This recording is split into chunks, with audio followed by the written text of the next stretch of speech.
वन्देऽहं श्रीगुरुं श्रीयुतपदकमलं श्रीगुरून् वैष्णवांश्च श्रीरूपं साग्रजातं सहगणरघुनाथान्वितं तं सजीवं साद्वैतं सावधूतं परिजनसहितं श्रीकृष्णचैतन्यदेवं श्रीराधाकृष्णपादान् सहगणललिता श्रीविशाखान्वितांश्च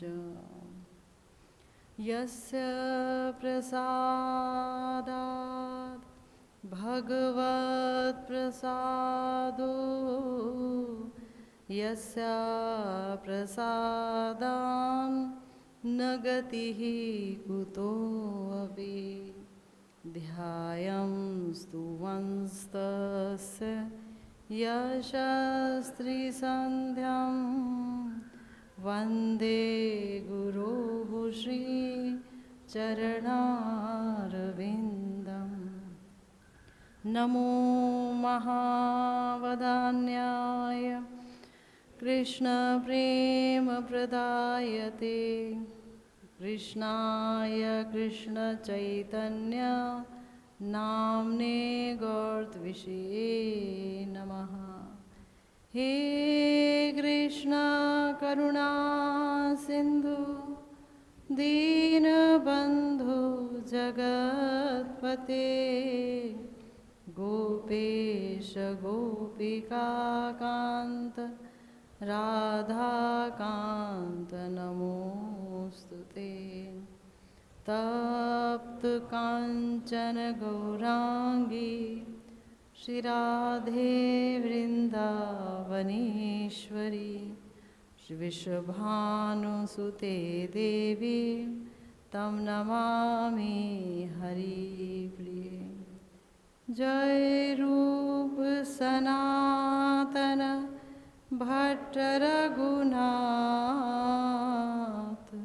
श्री जीव गोपाल भट्ट दास रघुनाथ এই ছে গোসাইর করি চরণ বন্দন যাহা হইতে বিঘ্ন নাশ অভীষ্ট পূরণ वाञ्छाकल्पतरुभ्यश्च कृपा सिन्धुभ्येव च पतितानां पावनेभ्यो वैष्णवेभ्यो नमो नमः।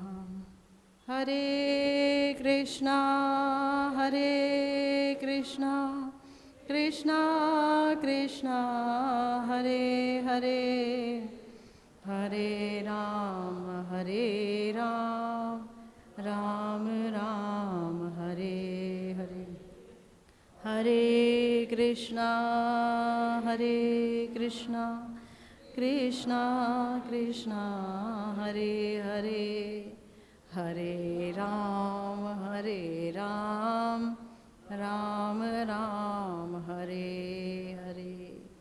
हरे कृष्णा कृष्णा कृष्णा हरे हरे हरे राम राम राम हरे।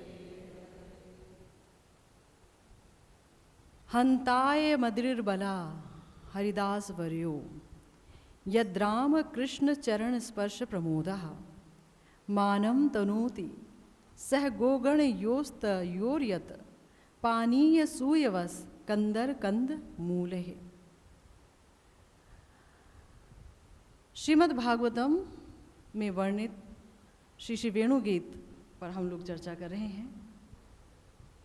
आप लोग सुनते चले आ रहे हैं कि श्री राधा रानी समेत समस्त गोपियाँ पूर्व राग की दशा में परकीय भाव है।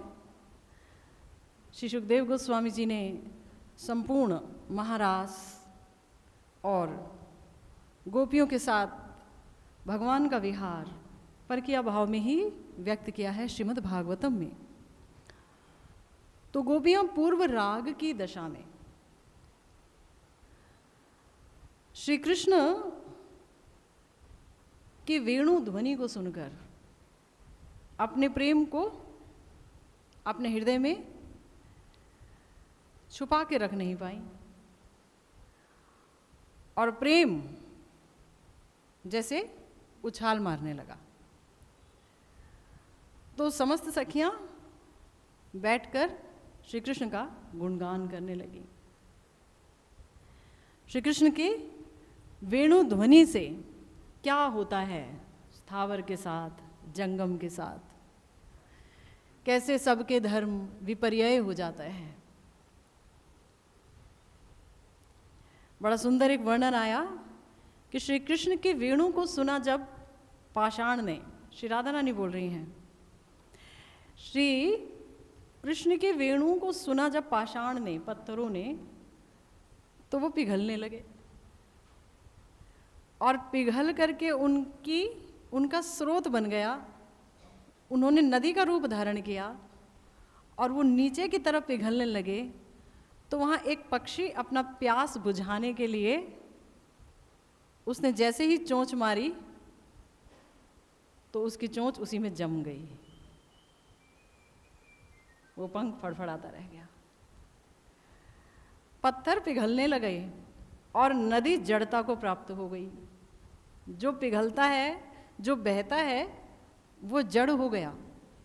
श्याम सुंदर के वेणु ध्वनि का ऐसा अनुपम, यानी जिसकी अन्य कोई उपमा नहीं, ऐसा अनुपम प्रभाव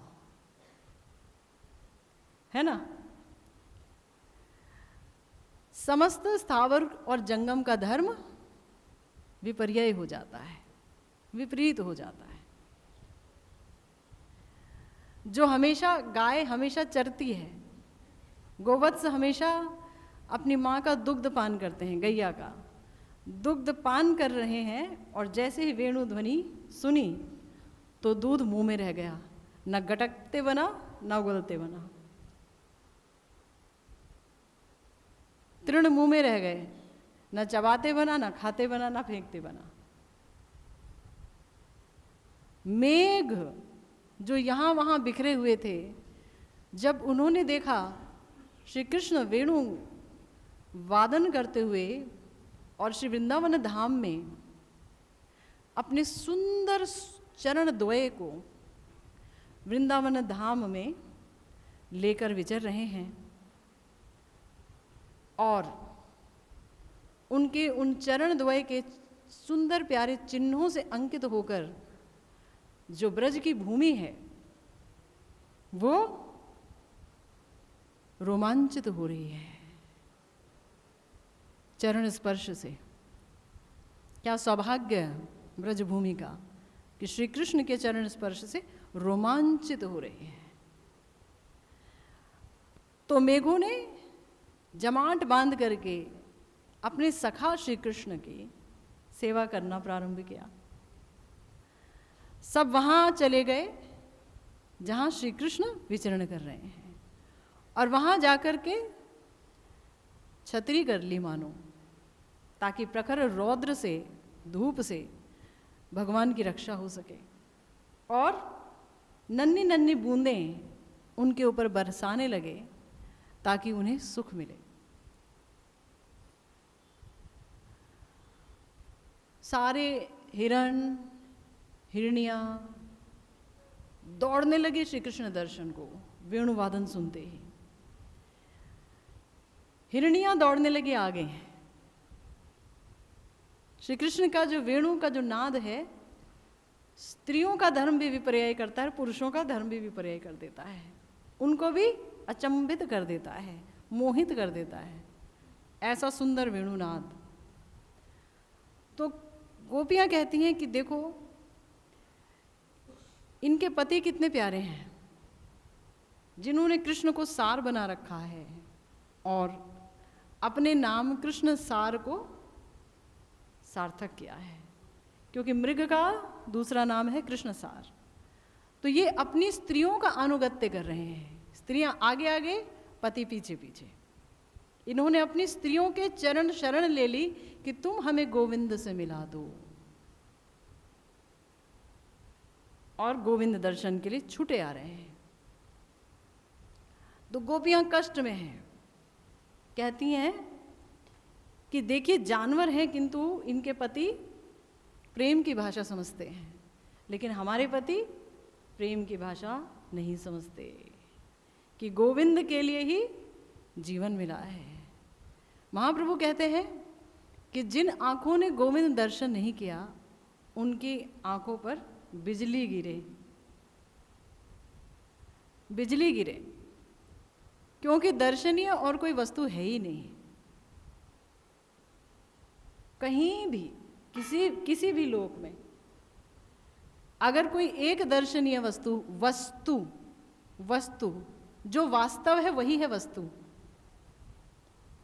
ध्यान से समझिए, जो वास्तव है वही तो वस्तु है, और बाकी जिसे हम वस्तु कहते हैं वो तो अवास्तव है, और उन्हीं वस्तुओं में हृदय को लगाए फिरते हैं।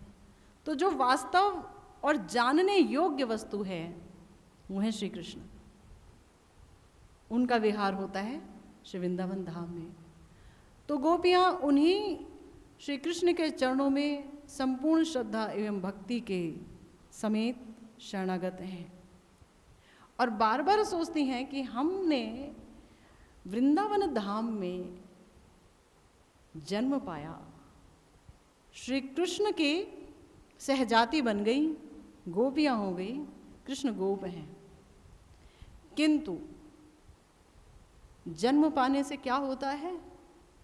हम उतने सौभाग्यशालिनी नहीं हैं, क्योंकि हमसे ज़्यादा सौभाग्यशाली ये मृग हैं, ये नदी है, ये मेघ हैं, ये ब्रजभूमि है, ये पाषाण है, ये मयूर हैं, जो श्री कृष्ण का बेरोक टोक संग पाते हैं।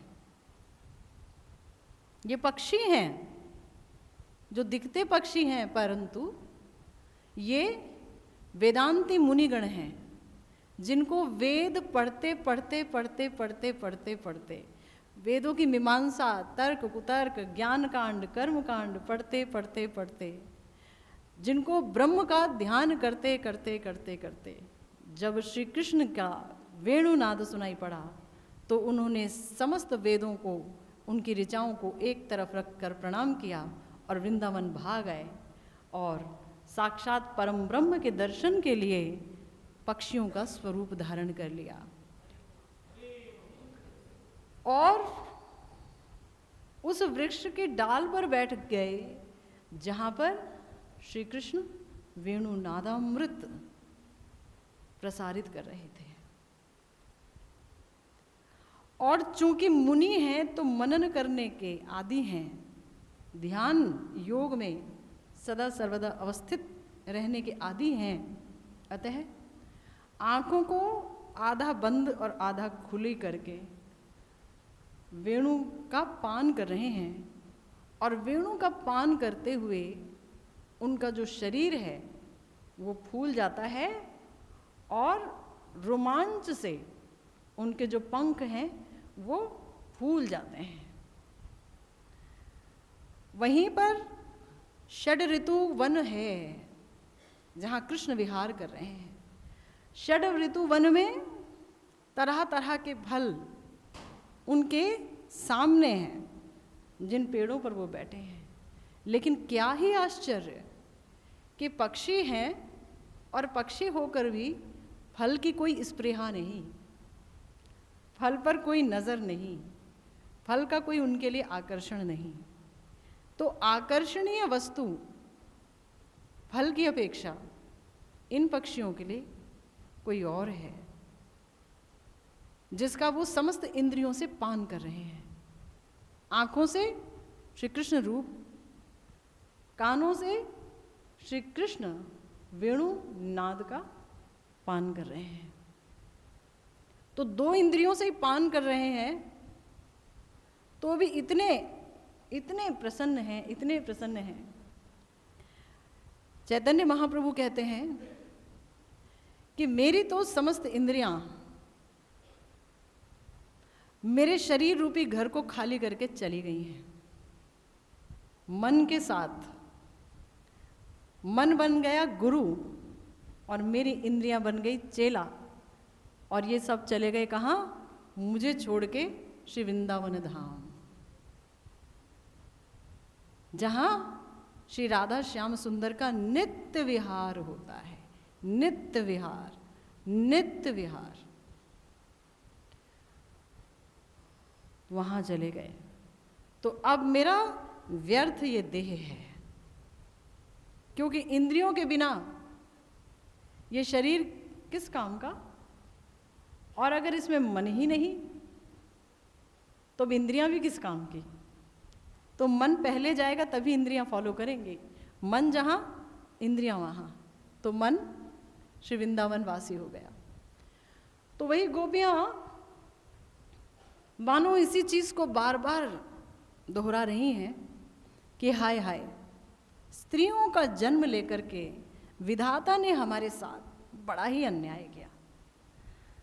अगर हम ब्रज के कोई तिनका भी होती, घास भी होती, तो भी श्री कृष्ण के चरण के स्पर्श का सुख पाती, श्री कृष्ण को सुख दे पाती। गोपियां विदेह हैं, आपको बताया था। गोपियों की इंद्रियां, उनका मन उनके अपने लिए नहीं है, वो मात्र कृष्ण सुख की मूर्तियां हैं। कृष्ण सुख ही उनका एकमात्र ध्येय है। उनकी जिंदगी, उनका अस्तित्व मात्र श्री कृष्ण के सुख के लिए है। यही है गोपियां, प्रेम को गुप्त रखती हैं ये गोपियां। तो इसीलिए अपने प्रेम को गुप्त रख रही हैं, और बार बार ध्यान जा रहा है उनका इस समय श्री गिरिराज जी पर। सोच रही है, देखो हम तो कृष्ण सेवा के लिए कितनी लालायित हैं, पर सुयोग नहीं मिलता। और ये देखिए गिरिराज जी, ये श्री कृष्ण सेवा के समस्त सुयोग को पाकर के कितने धन्य हैं। इनके जैसा हरिदास वर्य ही नहीं। तो क्या करते हैं गिरिराज जी? क्यों है श्रेष्ठ गिरिराज जी?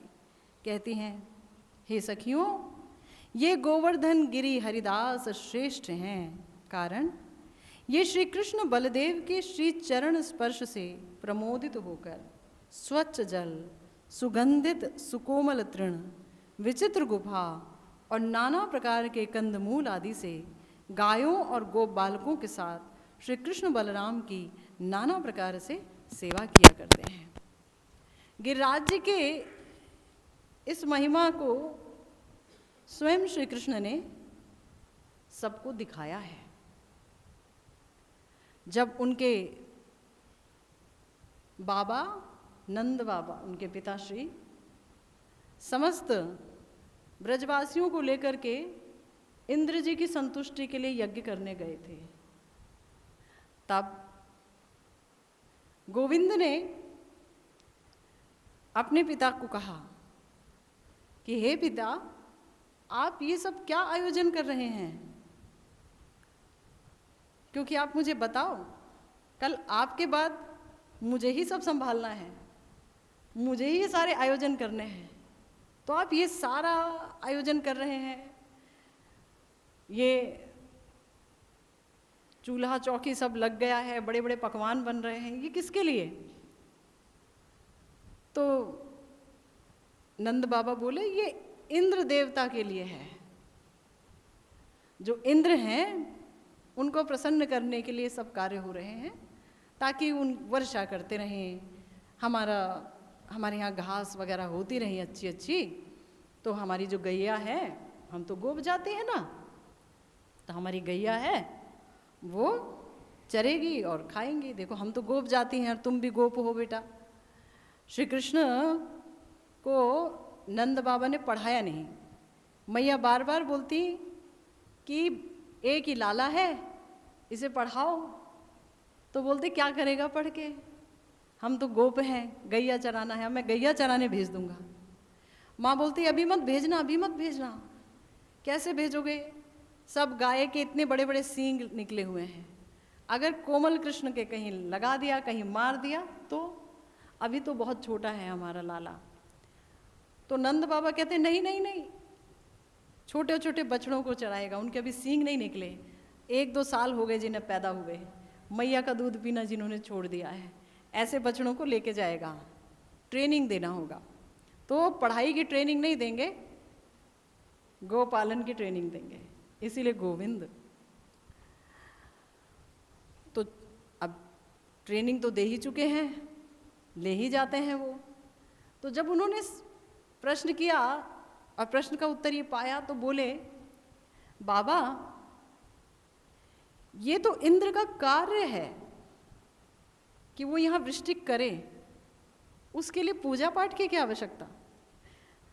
भगवान है, समस्त देवी देवताओं को उनके कार्य दे दिए, ब्रह्मा जी को दिया कि चलो भाई सृष्टि निर्माण में सहयोग करो, विभिन्न योनियों वाले शरीर बनाओ। विष्णु जी पालन करते हैं, शिव जी जो हैं वो संहार करते हैं। तो सबको तो मैंने कार्य दिए हैं, मन में सोच रहे हैं, तो ये इंद्र अपना यज्ञ क्यों करवाते हैं, वो भी मेरे बाबा से? इतना पाप लूट रहे हैं। इंद्र को इस पाप से बचाना होगा, क्योंकि ये तो पाप है। मेरे परिकरों से, मेरे सखाओं से, मेरे पितृतुल्य लोगों से, क्योंकि ये तो नित्य परिकर है और गोलोकवासी है सबके सब। और इंद्र तो एक पद का नाम है, इंद्र कोई व्यक्ति नहीं, एक पद है, उस पर जो बैठता है वो इंद्र कहलाता है। तो बचाना होगा और गिरिराज जी की महिमा का ख्यापन करना होगा, व्यक्त करना होगा। तो बोले देखिए ना, हमारी गैया को तो घास गिरिराज जी खिलाते हैं, पानी गिरिराज जी देते हैं, अच्छे अच्छे कंदमूल हम जो खाते हैं वो गिरिराज जी हमको प्रदान करते हैं, सुंदर वृक्षों की छाया गिरिराज जी पे मिलती है। और तो और हे पिते, आपके जो महल हैं इसमें जो मणिमाणिक हैं उनको भी मात देने वाली सुंदर सुंदर कंदराएं गिरिराज जी में हैं, जहाँ जाकर हम शयन करते हैं। तो हम तो इतने खुश रहते हैं वहाँ पर। तो जो हमको इतनी खुशी देता है उनकी आप पूजा नहीं करते, इन्हें प्रसन्न कीजिए तो आपका गोवर्धन होगा, गैया का वर्धन होगा, अच्छा खाएंगी। तो नंद बाबा ने सोचा कि ये जो लाला जो बोलता है बात पते की ही बोलता है, क्योंकि इतनी मुसीबतें आई, इसी लाला ने हमें बचाया इतनी मुसीबतों से, तो अब इनकी तो माननी पड़ेगी, क्योंकि जो कह रहे हैं उसमें ज़रूर सत्य बात है। तो सारा जो प्रयास इंद्र जी के लिए हो रहा था गिरिराज जी के लिए होने लग गया।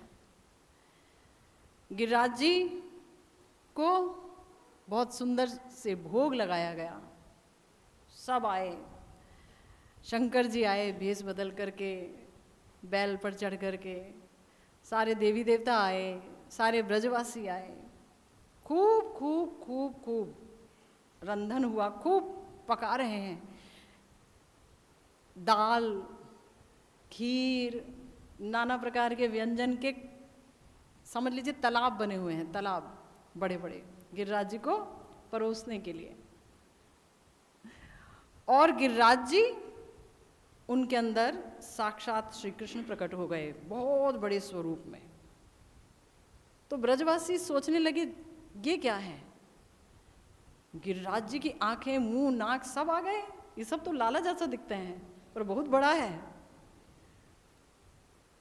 तो श्री कृष्ण बोले देखा देखा बाबा, आप अपने इंद्र को भोग लगाते थे, वो आके खाता था, देखो हमारे गिरिराज, वो देखो साक्षात मौजूद हैं, वो खा रहे हैं। और गिरिराज जी ने हाथ बढ़ा बढ़ा कर सामान ले लेके खाना शुरू किया, खा रहे हैं, हकीकत में पी रहे हैं, खा रहे हैं। एक ब्रजवासन ने सोचा कि अरे मैं तो कुछ लड्डू बना के आई थी, अगर मैं ले आती तो अच्छा था, लेकिन ले आऊं तो गिरिराज तो इतना खा रहे हैं, एक भी मेरे लिए छोड़ेंगे नहीं।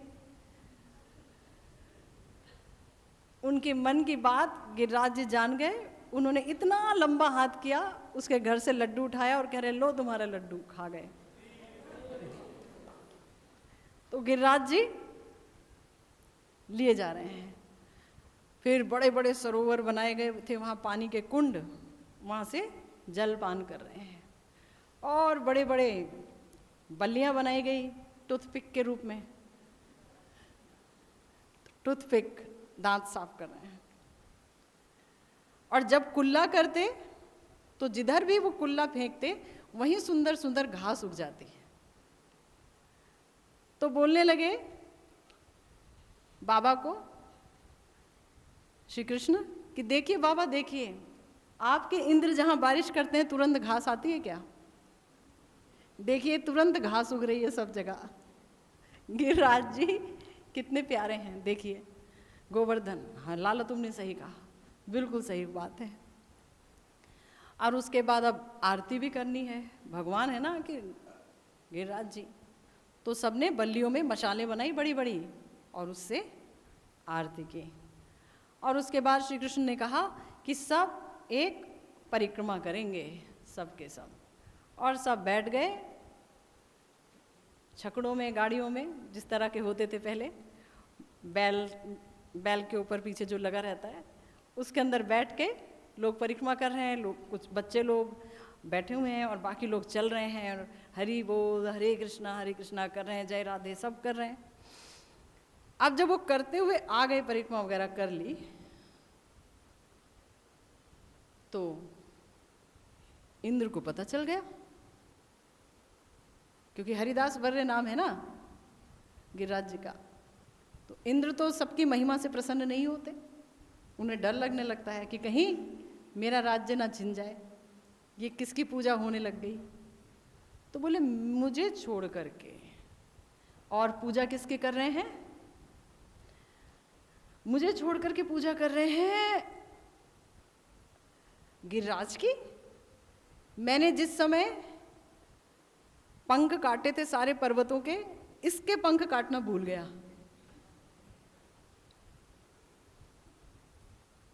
इसीलिए इतनी गड़बड़ हो गई, शायद यही हुआ होगा। तो ठीक है, कोई बात नहीं, अब मैं इलाज करता हूं इसका। तो उन्होंने सामवर्तक मेघों को आह्वान किया, आओ सामवर्तक मेघों। वो प्रलय के मेघ हैं, प्रलय के मेघ। तो उनकी जो बारिश की एक बूंद हाथी के एक पांव के बराबर होती है, एक बूंद। तो अनेक कितनी होंगी? प्रलय के समय संवर्तक मेघों से ही पानी बरसता है। और पहले तो संकर्षण जी अपने मुंह से आग निकालते हैं, समस्त ब्रह्मांड उस आग में झुलसने लगते हैं, सब कुछ खत्म। फिर पानी बरसता है तो पानी ही पानी हो जाता है, जलमग्न हो जाता है पूरा ब्रह्मांड, जलमग्न। तो ऐसे संवर्तक मेघ को बुलाया, जाओ वो ब्रज को डुबो दो। तो बारिश होने लगी। अब जब बारिश होने लगी तो सब श्याम सुंदर के पास आए कि देखो तुमने कहा था कि वहां पूजा कर लो, इंद्र को तुमने क्रोधित किया, अब हम क्या करें? देखो बारिश कैसी हो रही है, हमारे घर बार सब डूब रहे हैं, गाय वाय सब डूब रहे, अब क्या करें? तो बोले कुछ नहीं करें, वहीं चलें जिनकी पूजा की थी, वही हमारी रक्षा करेंगे। सब के सब दौड़ करके आए गोवर्धन जी के पास, और भगवान ने उसे अपनी कानी उंगली पर, सबसे छोटी उंगली पर उठा लिया। 7 दिन 7 रात तक उठाए रहे। सारे लोग, सारे ब्रजवासी, सारे गोप गोपियां, राधा रानी सब वहां चले आए, सामने बैठी हैं। क्या सुंदर सुयोग मिला, बड़े प्रसन्न हो रहे हैं श्याम सुंदर। और इंद्र सोच रहे हैं कि मैंने डुबो दिया, अब इधर तो ये लिए खड़े हैं और ऊपर चक्र चल रहा है भगवान का, सारा कुछ सुखा दिया उस चक्र ने, जो भी पानी वानी गिरा था सब सूख गया। तो उन्होंने अपने दूत को भेजा, इंद्र ने जाओ देख के आओ, वृंदावन धाम, ब्रज धाम, गोकुल, बरसाना सब डूब गया होगा, जाओ देख के आओ। गए, देखे, बोले महाराज वहाँ तो एक चींटी भी, उसका भी ह्रास नहीं हुआ, पत्ते भी झूम रहे हैं, चींटियाँ भी चल रही हैं, कहीं कुछ नहीं हुआ। अब तो पता लगा कि जिसका अपमान किया, जिससे राड़ लिया, वो तो भगवान है शायद। अब हालत इंद्र जी की खराब हुई, भगवत द्वेष हो गया अभिमान के चक्कर में। तो अब इंद्र सोचने लगे कि क्या करूं, कहाँ जाऊं। तो बड़े दीन हो गए, सोचने लगे पता नहीं अब कितना दंड मिलेगा मुझे। घबरा गए, स्वर्ग में भाग गए। स्वर्ग में गए जरूर, खुद देखने आए थे, गए, लेकिन शांति नहीं मिल रही है। छटपट भगवत अपराध हो गया। भक्त का अपराध हो जाता है तो भी जो निष्कपट व्यक्ति है बहुत छटपटाता है कि कैसे हमसे भक्त का अपराध हो गया। भगवान कहते हैं कि तुम अगर मेरा अपराध कर लो तो मैं तुम्हें छोड़ भी दूं, क्योंकि हरि नाम कर रहे हो, प्रायश्चित कर रहे हो। अगर किसी भक्त में दोष देख लिया तो कभी तुम छूटोगे नहीं उस दंड से, उस अपराध से। मेरे गुरुदेव कहते हैं सब अपराध अगर हो भी गया तो भगवान का नाम धीरे धीरे करते करते अपराध से छुड़ा लेंगे, लेकिन अगर भक्त अपराध हो गया तो कोई नहीं छुड़ा सकता। भगवान भी असहाय उधर देखने लगते हैं, 36 का आंकड़ा हो जाता है, भक्ति शिथिल पड़ जाती है, भजन में मन नहीं लगता, काम क्रोध जागृत हो जाता है, स्त्रियां अच्छी लगने लगती है, पुरुष अच्छे लगने लगते हैं, दुनिया अच्छी लगने लगती है। यह अपराध के कारण होता है। अपराध के कारण शास्त्रों में दोष नजर आता है, भगवान मूर्ति दिखने लगता है, मूर्ति है, हम उसका सौदा करने लगते हैं, तो बहुत बड़ा अपराध है भक्त अपराध। अब यहाँ मगर इंद्र कांप रहे हैं कि भगवान के प्रति अपराध हो गया, अब कैसे शांति मिलेगी। तो सोचने लगे आहा, कहीं सुदर्शन चक्र स्वर्ग आकर के और स्वर्ग को ही ना जला डाले। डर रहे हैं भगवान के सुदर्शन चक्र से, कह रहे हैं पता नहीं क्या दंड मिलेगा। अब देवराज इंद्र जो है, जब उन्हें शांति नहीं मिली, शची अपनी पत्नी के पास गए, उनसे बातें की तो भी शांति नहीं मिली। फिर उन्होंने वो देव सभा में गए, कुछ मंत्रणा किया, सभा की, तो भी शांति नहीं मिली। तब थोड़ी देर अपनी अमरावती में, स्वर्ग में अकेले बैठे एक कमरे में और सिर पर हाथ रखकर बैठ गए कि कैसे शांति मिली। तब देवगुरु बृहस्पति जी को ये बात पता चल गई। वो आए महाराज इंद्र से मिलने, और गुरु तो ऐसे हैं, देखिए, गुरु भक्त को भगवान से मिलाते हैं, और गुरु अगर ये देखे कि किसी व्यक्ति ने भक्ति के विरुद्ध, भगवान के विरुद्ध, भक्त के विरुद्ध कार्य किया, तो वो उसकी भर्त्सना कर सकते हैं, डांट सकते हैं, डपट सकते हैं, पूरा अधिकार है, पूर्ण अधिकार है। तो डांटने लगे बृहस्पति देव, और डांट करके क्या बोले,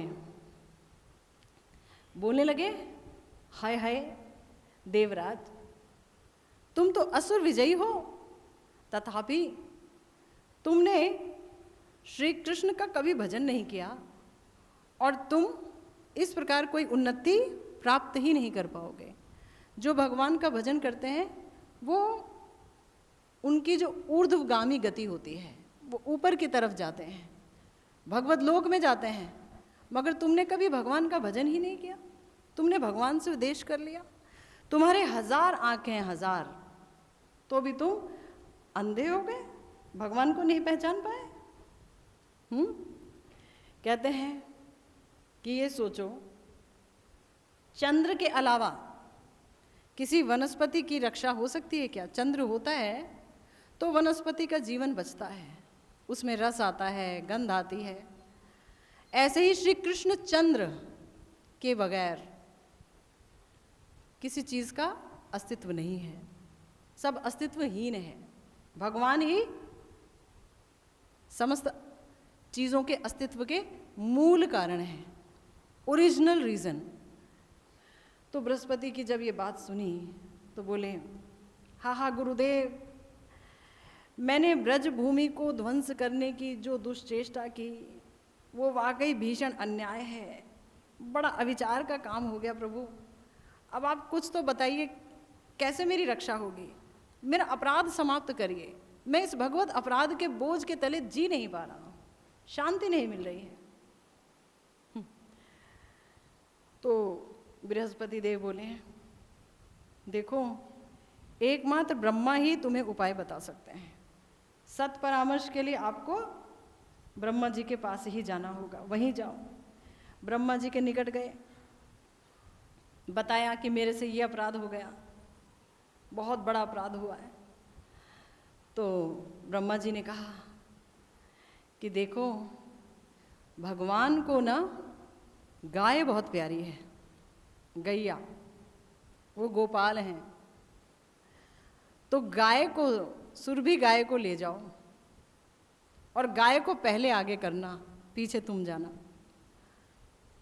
गाय को देख करके श्री कृष्ण बहुत नरम हो जाएंगे और फिर तुम्हारी बात सुनेंगे, तुम्हें माफ़ कर देंगे कि लो, मेरी जो सबसे प्यारी है वो गैया, गाय, उसको लेके आए। हाँ, यही होगा, यही करोगे तो कुछ उपाय हो सकता है, लेके जाओ। ब्रह्मा का आदेश पा करके इंद्र सबसे पहले गए सुरभि लोक, जहाँ सुरभि गाय रहा करती हैं। और तब सुरभि को बताया कि देखो, मुझसे बड़ी अपराध हो गया, चलो तुम्हें कृष्ण दर्शन करा लाऊं। कृष्ण दर्शन आसान नहीं है, माफ़ी मांगनी है, क्षमा मांगनी है। श्री कृष्ण का दर्शन करने के लिए चलो, मेरी सहायता करो। गाय तो माँ होती है, गाय ने कहा चलो ठीक है। तो श्री कृष्ण आराम से अपने समस्त गो बालक गण संगी सबको विदा करके निभृत जगह पर एकाकी बैठ गए, इंद्र को अपने चरण का आश्रय देने के लिए। इंद्र जी से वो क्रोधित नहीं थे, बड़े खुश थे कि उन्होंने मेरे समस्त प्रिय सखाओं को, गोपियों को 7 दिन 7 रात मेरी आंखों के सामने रखा। भगवान अपने भक्तों से बहुत प्रेम करते हैं, तो कोई ऐसा कार्य करे जो भगवान और उनके भक्तों को मिला दे। कोई ऐसा कार्य करे जो भगवान और उसके प्रेमी को मिला दे। भक्त माने प्रेमी भक्त। तो भगवान उसे बहुत प्रेम करते हैं, बहुत ज़्यादा, बड़े एहसानमंद हो जाते हैं। मंजरियाँ यही करती हैं, जो श्री कृष्ण की, राधा रानी की जो दासी हैं, दास्य अभिमान में जो सखियां हैं, दास्य अभिमान की सखियां, मात्र दासी नहीं, सखियां भी, क्योंकि हास परिहास सब श्री राधा रानी के साथ उनका चलता रहता है।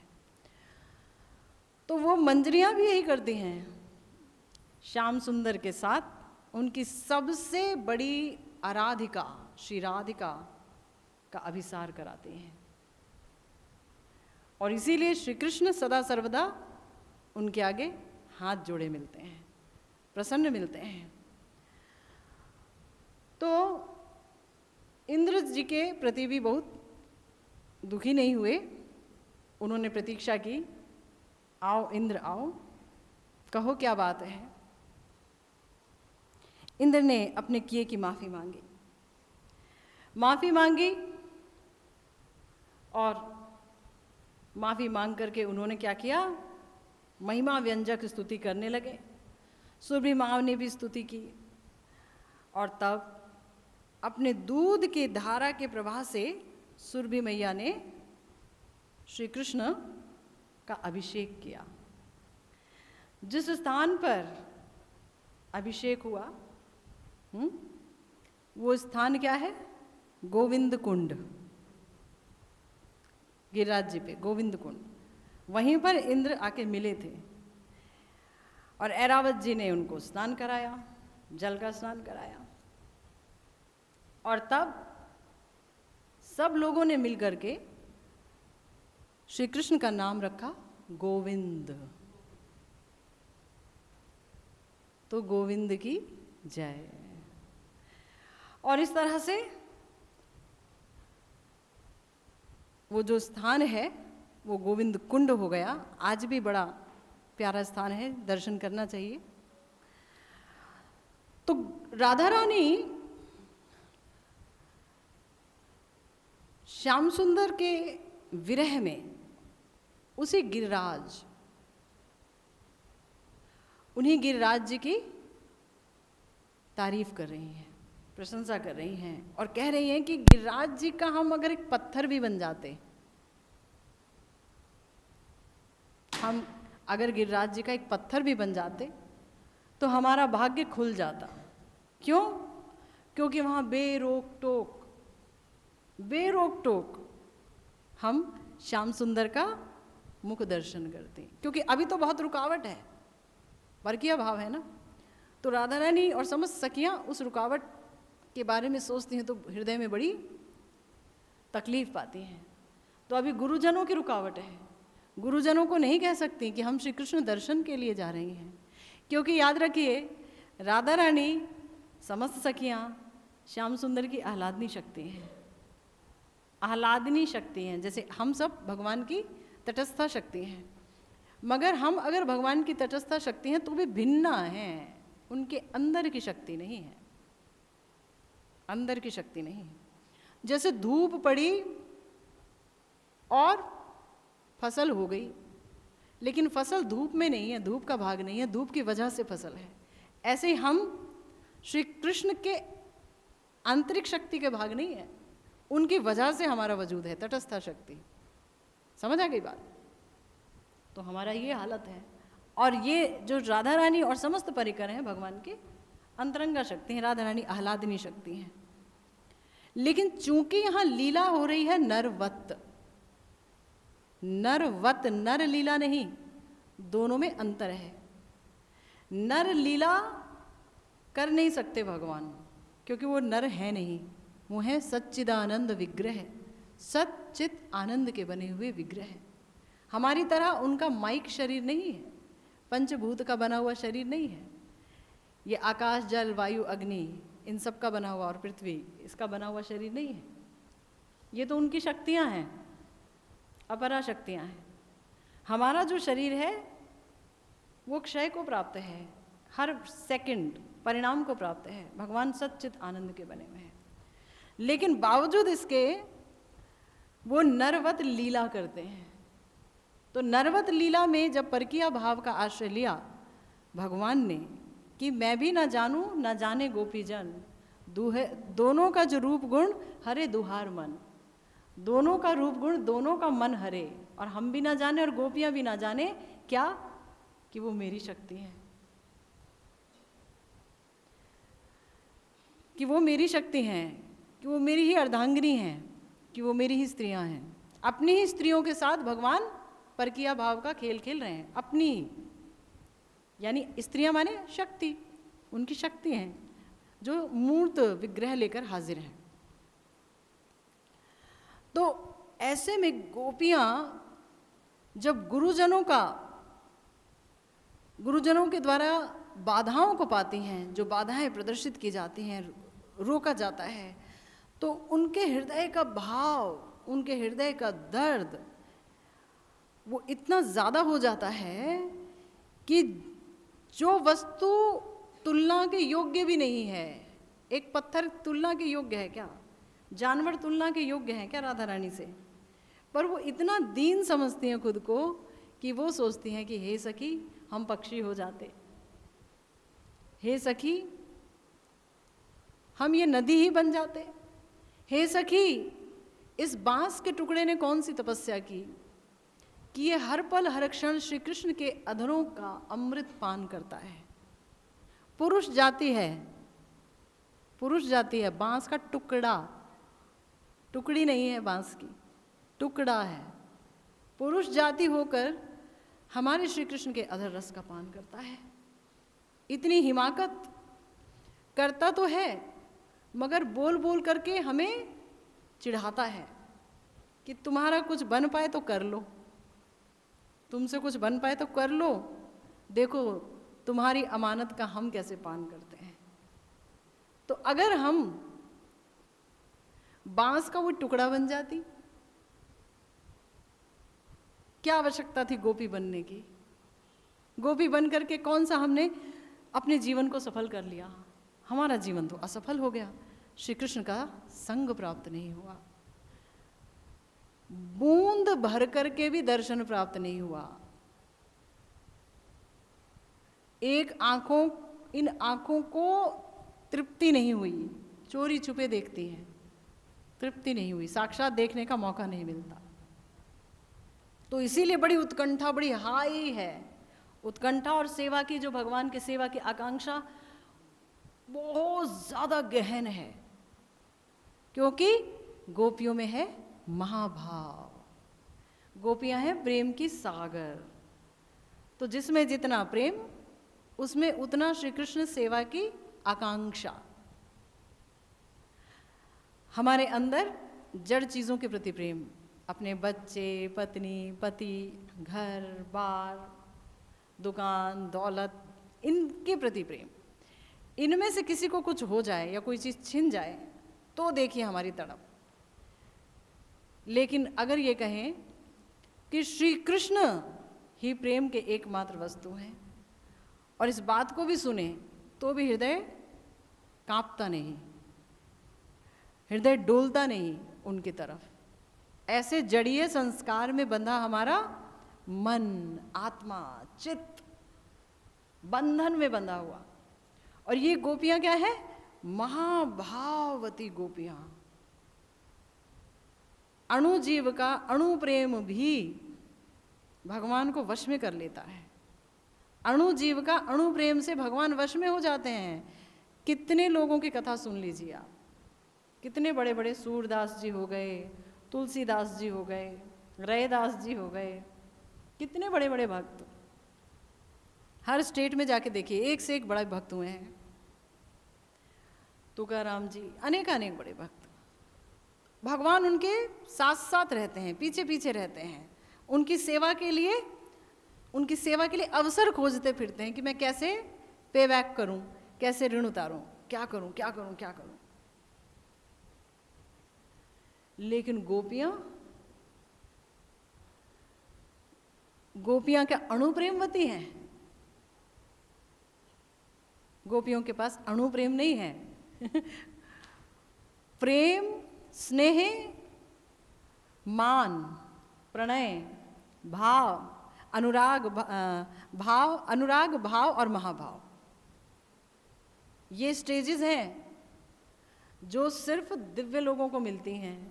इस शरीर को त्यागने के बाद भगवान के भक्तों के, यानी कि कौन से भक्त? रागात्मिका परिकर, भगवान के रागात्मिका परिकर, श्री रूप मंजरी, श्री लवंग मंजरी, श्री गुण मंजरी, श्री विलास मंजरी के अनुगत्य में भगवान की लीलाओं को देखते देखते, सेवा के अभिलाष को बढ़ाते बढ़ाते और सेवा करते करते, ये महाभाव, ये जो आगे की स्टेजेस हैं, स्नेह, मान, प्रणय, राग, अनुराग, भाव, महाभाव, ये जो है ये तब मिलती है,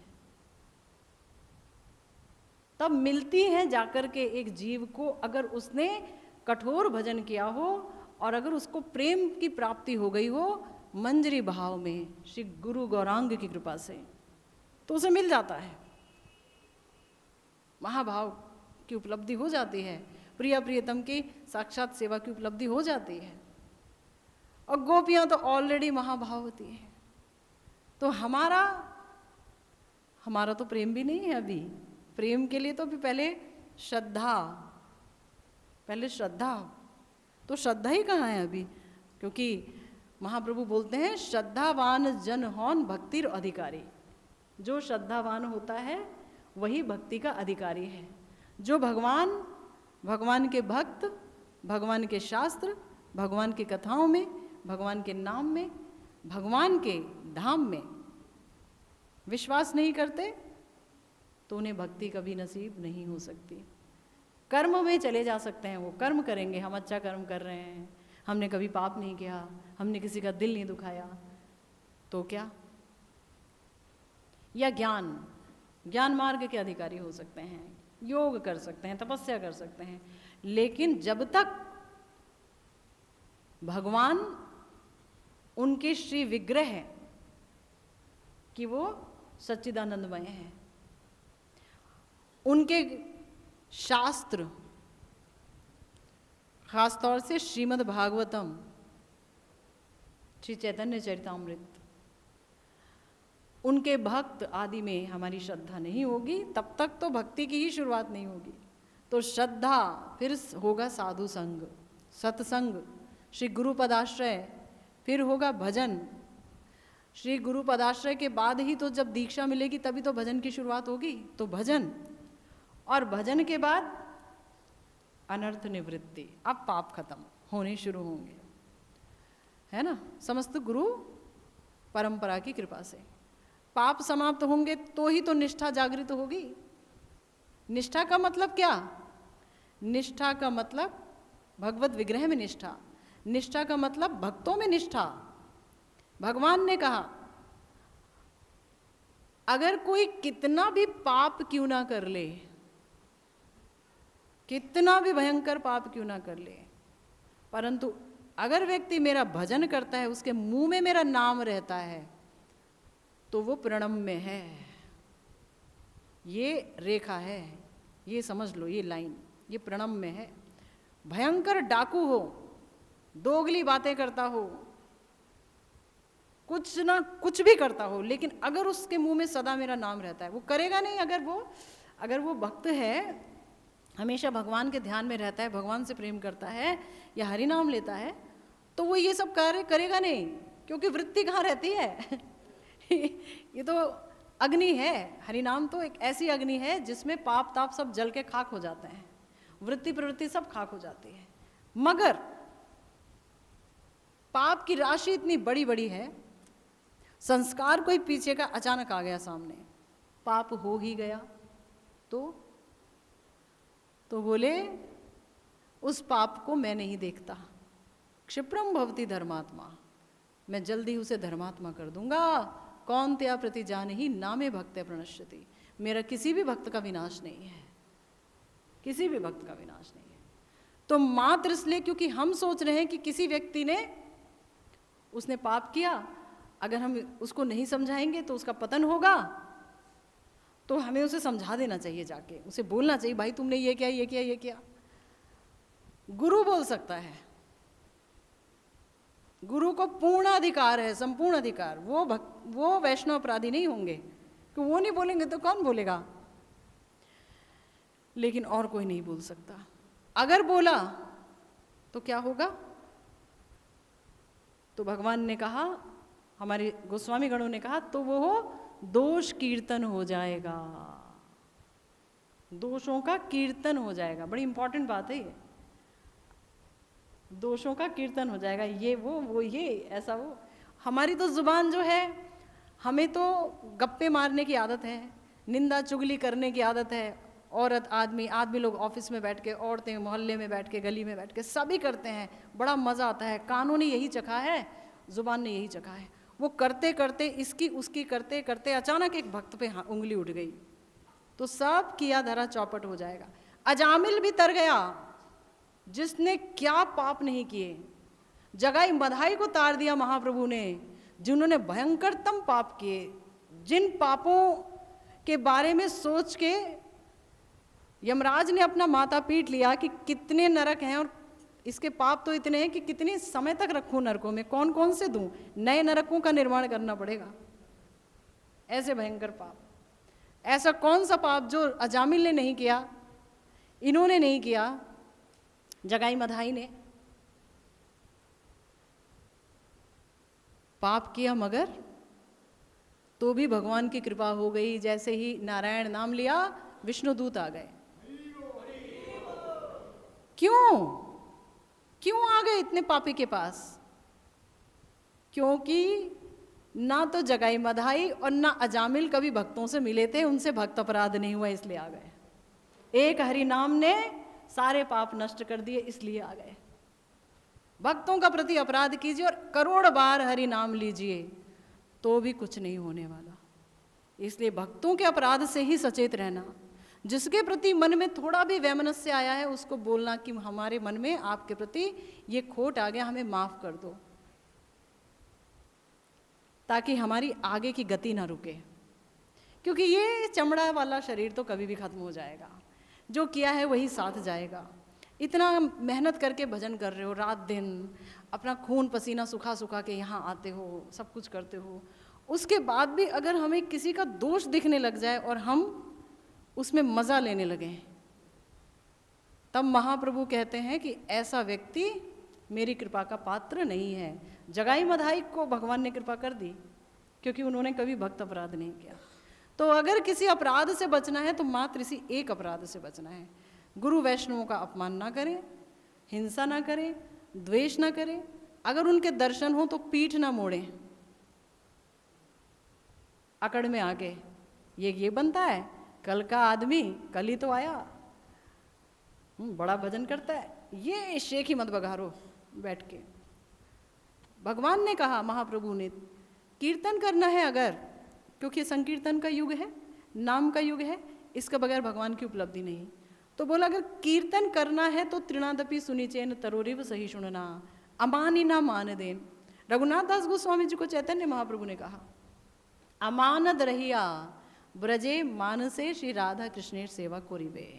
अमानद रहिया, खुद के मान की कोई अपेक्षा मत करना कि तुम्हारा कोई मान करे। मैं तो गुरु जी हूँ, वो तो मेरे आगे नहीं झुका, उसने मुझे प्रणाम नहीं किया है, इसे नहीं देखना। नारकीय सोच है, वो नहीं आया मेरे पास, वो नहीं आया, उसने बटरंग नहीं की, उसने नहीं की, भयंकर सोच है। क्यों? क्योंकि मैं साधक हूँ। मुझे भी जैसे आप लोग भजन कर रहे हैं और भजन करके भगवान को प्राप्त करना चाहते हैं, श्री गुरु के रूप में आश्रय लिया, तो गुरु तत्व आपकी सहायता कर रहा है अंदर से।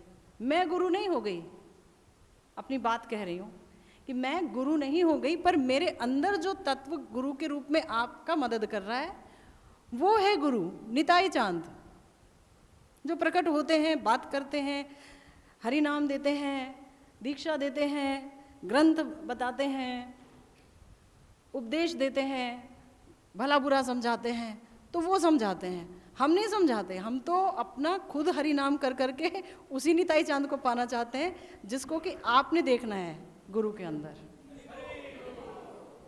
तो मेरी भी मंजिल वही है। आपको मेरे अंदर से सहारा दे रहा है कोई और, उससे मेरा क्या जाता है? दे, करो, पर मैं नहीं हो गई प्रणम में वंदनी और ये वो। मैं क्या हो गई? साधक हूँ। मुझे भी भगवत प्राप्ति करनी है, प्रेम मुझे भी प्राप्त करना है। मेरे भी जीवन का सबसे बड़ा लक्ष्य यही है। मैंने भी मेहनत करनी है। अगर मैं मेहनत करूंगी तो मुझे मिलेगा। आप जब मेहनत करोगे तो आपको ये गुरु तत्व देगा, तो देता रहे, अपने को क्या। आ गई बात समझ? तो देयर इज डिफरेंस। लेकिन अगर शिष्य ने ये सोच लिया इसके अंदर का गुरु तत्व देता है, ये तो देती नहीं है, साधक है, तब उसका डाउनफॉल है, तब वो नीचे चला जाएगा। तो ये मुझे सोचना है, ये आपको नहीं सोचना। आपको तो गुरु तत्व देखना है कि हाँ, समष्टि गुरु इनके अंदर से प्रकाशित, इनके अंदर प्रकट होकर हमको संभाले हुए हैं, तो ये व्यष्टि गुरु हैं। समझ आ गई बात? इस तरह से गुरु तत्व को लेना है। सदा सर्वदा सचेत रहो, कभी भक्त अपराध मत करो, सबसे प्रेम करो, प्राणी मात्र से प्रेम करो और भगवान का भजन करो। जो भजन की पद्धति मिली है उस पर चलो, सिंसियरली चलो, क्योंकि देखने वाला भगवान है। वो हर चीज़ देख रहे हैं, हर चीज़ जो हम कर रहे हैं, जो हृदय में प्रपंच चल रहा है, मुझे दिखे ना दिखे उसको दिखता है। इसलिए मेरी 1000 आंखें हैं, क्योंकि हर जगह, हर हृदय में एक परमात्मा बैठ के देख रहे हैं, देख रहे हैं। वो रिजल्ट देंगे। अच्छा करोगे, भजन करोगे, तुम्हें प्रेम मिलेगा। नहीं करोगे, पाप करोगे, तो ये सोचो कि हम पाप करेंगे या हमें सिद्धि नहीं मिली, गुरुजी आएंगे फिर अगले जन्म में, तो गुरुजी नहीं आएंगे, गुरु तत्व आएगा। साधक तो गया ठाकुर जी के पास भजन करके, लेकिन जो गुरु तत्व यहाँ प्रकाशित हुआ, अगले जन्म में वही गुरु तत्व फिर से किसी शरीर में प्रकाशित होकर आपको आगे ले जाएगा। ये पोजीशन समझ के चलना है, ये डिफरेंस समझ के चलना है। ठीक है, तो आज इतना ही। जय जय श्री राधे श्याम, श्री गुरु निताय गौर सीतानाथ प्रेमानंदे, हरि हरि बोल। राधे राधे राधे, जय जय जय श्री राधे, राधे राधे राधे राधे, जय जय जय श्री राधे।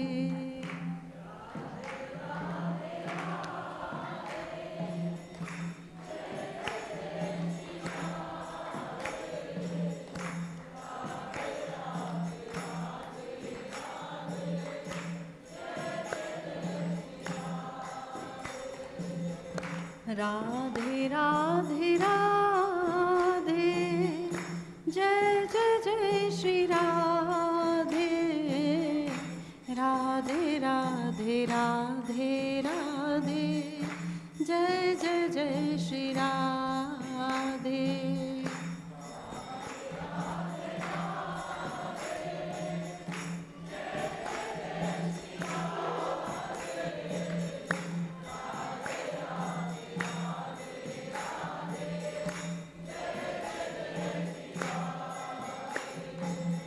राधे राधे राधे, जय जय जय श्री राधे, राधे राधे राधे राधे, जय जय जय श्री राधे।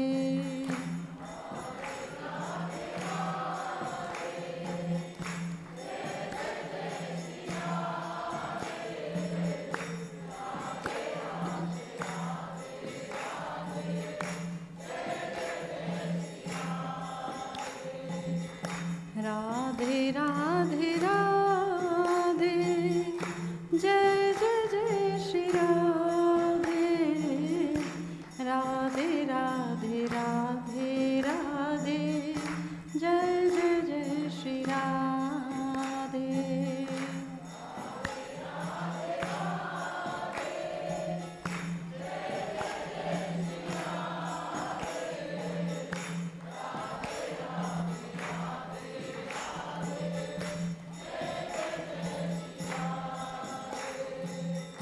राधे राधे राधे, जय जय जय श्री राधे, राधे राधे राधे राधे, जय जय जय श्री राधे।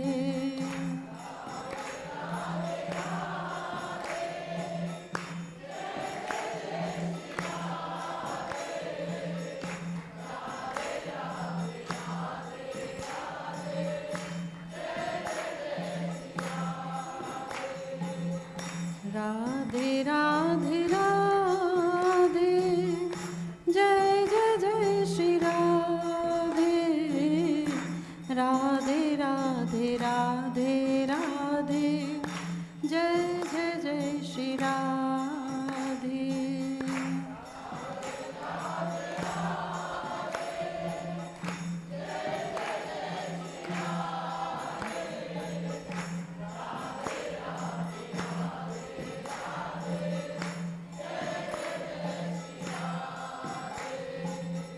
राधे राधे राधे, जय जय जय श्री राधे, राधे राधे राधे राधे, जय जय जय श्री राधे।